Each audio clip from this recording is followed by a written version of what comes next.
Welcome to our channel. Today we how to connect a password manager with Chrome profiles securely, complete guide step by step clearly. Open your Chrome browser.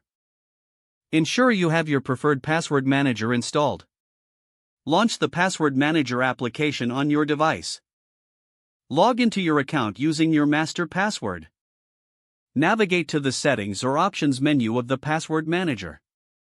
Look for the section labeled Browser Integration or Browser Extensions. Download the Chrome extension for your password manager if you haven't done so.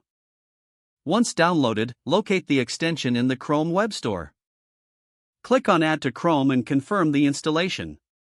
After installation, the password manager icon should appear in your Chrome toolbar. Click on the icon to log in to your password manager.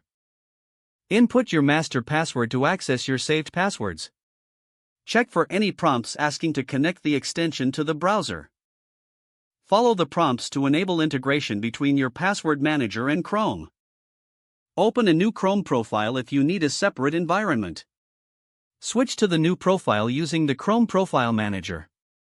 Log into your password manager again in this new profile. Verify that the extension is active and functioning within this profile. Visit a website that requires login credentials to test the connection. Enter your login information, then save it using the password manager. Ensure that the credentials are properly saved and retrieve them using the extension. Customize settings for autofill and password generation as needed. Review your saved passwords regularly for security. Always log out of your password manager when not in use. Consider enabling two-factor authentication for added security. Maintain separate profiles for personal. Regularly back up your password manager data for safety. Enjoy the convenience and security provided by your password manager in Chrome. If the page does not load, refresh the browser or try again in a private or incognito window. Don't forget to like this video and subscribe to our channel for more step-by-step tech guides.